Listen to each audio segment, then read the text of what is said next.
I turned around on my bed and noticed that my wife Kate wasn't in bed. I stretched my arm to find my phone on the bedside table and pick it up to check the time. It was 2 a.m. I looked toward our washroom and noticed that the light was off. I got up to check where she had gone. I walked out of the room and saw her sitting on one of the living room couches on a phone call through our staircase landing. Kate. She fumbled her phone as she saw me. She hung up and came upstairs quickly. Who are you talking to so late at night? Just my friend, Bethany. She and her husband are going through a rough patch. She just wanted some advice. At 2 a.m.? She can just call you tomorrow morning. Let's get back to bed. I smiled at her and took her hand as we walked back to our bedroom.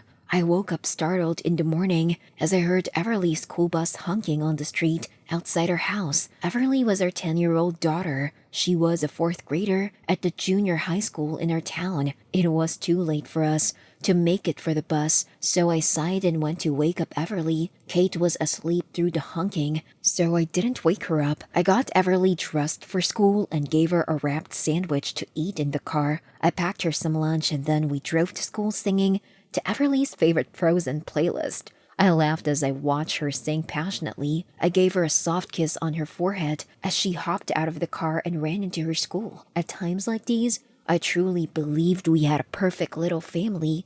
Both Kate and I had an amazing relationship with Everly, but unfortunately, sometimes it felt like Kate wasn't interested in me at all. I don't know when we had lost it, but somehow we forgot to go on dates or make time for each other. Through the years, I had been married to Kate for 15 years. We were both in our early 20s. When we got married, we built our life from scratch, including the house we lived in. Everyone else around us looked up to us as the perfect couple. The reality seemed very far from it. I went back home and decided to wake Kate up as she had to leave for work very soon. Like mechanical beings in the house, we both got ready quietly and left for our jobs without much communication unless necessary. It had been a packed morning, and even at lunch, I had an important meeting with a client to finalize the deal I had been working on for a very long time. I drove to the small but expensive restaurant on Galt Street.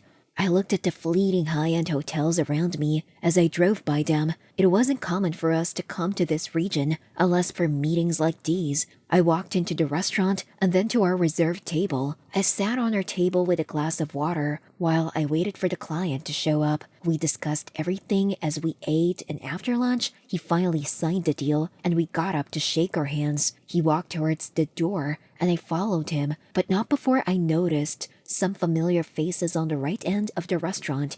It was Kate and one of my closest friends, Carter. I knew that they had become friends throughout the years, but this place was very far from Kate's office, and she had come so far just to meet Carter. I walked out with my client and we bid farewell to each other. I sat in my car and decided to call Kate. Hey, I was around your office. You want to go out for lunch? Oh, honey, no. Actually, I'm with my friend Bethany for lunch. She needed some support, you know. Oh, that's okay. Where are you having lunch? Just a random cafe near her house. Near her house? That's nice of you to drive there. Yeah, I'll see you at home, Liam. I drove back to work in a haze. If she really even had met Carter, why did she feel the need to lie about it? My mind was running in haphazard directions, and none of the destinations it reached made me happy. I went home early that day as it had been difficult for me to focus anyway. Everly was pleased to see me home. I told her babysitter to go home early as well and spent some time with her as she colored some pictures. I was making dinner in the kitchen when Kate finally showed up. She smiled at me and ruffled Everly's hair and went upstairs to change. When Kate came down and sat with Everly at the dining table, I excused myself and went upstairs. I saw Kate's purse on the dressing room chair, and going against my morals, I decided to go through it.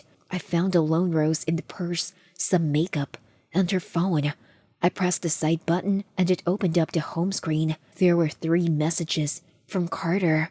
I shut my eyes tightly and opened them and slided the message bar down to read. I read the texts under my breath and then felt my breathing get shallow with every word. Hey, love. Today was great. Get home safe and call me when you can. Love you. I closed the phone and put it back in the purse. I looked at my reflection in the dressing room mirror. I could see the streaks of red in my eyes. I closed my eyes and then rubbed them, feeling my fingers moisten. I walked downstairs and saw Kate singing with Everly, eating her dinner. I saw a plate in front of an empty chair for me. I ate the food quietly as they both chatted about Everly's school. I went upstairs as Kate went to put Everly in bed. I sat on her bed and waited for my wife to come back. She walked in and sat on the bed. Kate, we need to talk. Sure, what is it? How long have you been seeing Carter for? I watched the color leave her face as she stared at me horrified. What? I saw you both at the restaurant on Galt Street. Why have you been lying to me? What? I was just meeting him for lunch. Weren't you meeting Bethany? Yes, after I met him. I met Bethany. Stop lying to me, Kate. I saw the rose and the text from him on your phone. You went through my phone? I just nodded my head.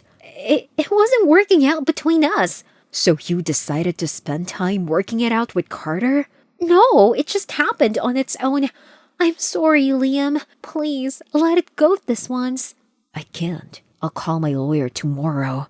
I picked up my pillow from the bed and left the bedroom. I walked to the living room couch and lay down on it until I felt the sun rays on my face. Kate woke up surprisingly early in the morning. She sat next to me as I sat with a cup of coffee and scrolled through my phone. Liam. There's no use, Kate. I'm going to file for a divorce and then for Everly's custody. You're going to take Everly's custody? I won't let you take my daughter from me. She isn't even yours to take.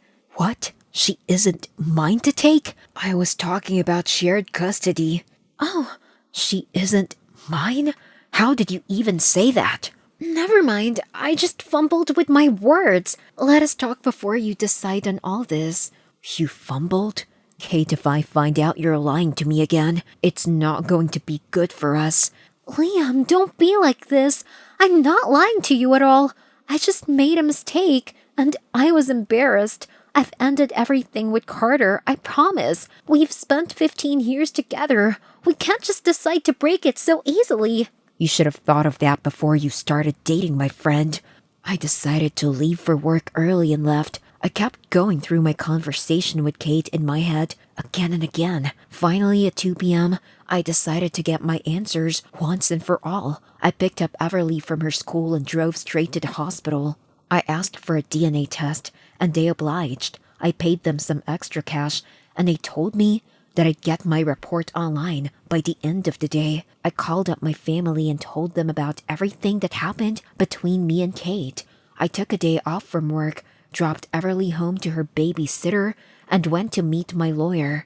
The test results came back as I was sitting with my lawyer on his phone. I dropped the phone in my lap and buried my face in my hands. I couldn't help but break down in tears. The test results indicated that Everly was not my biological daughter.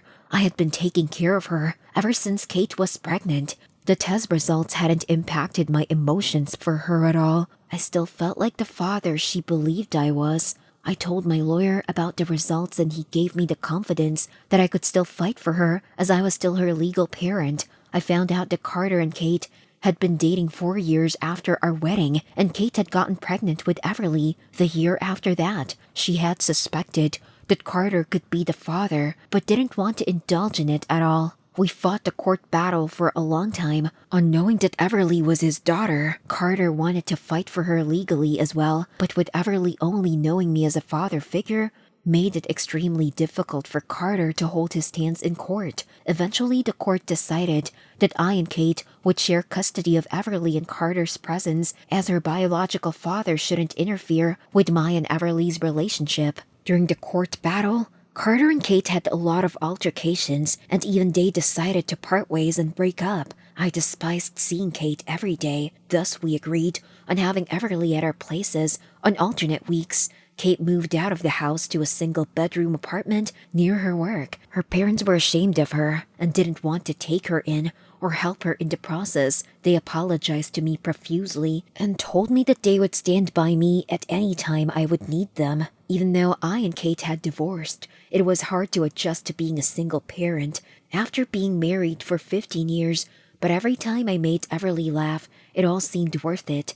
It took time, but eventually, life settled on its own. Everly began spending more time with me as she got old enough to choose, as she felt more comfortable in the house she grew up in.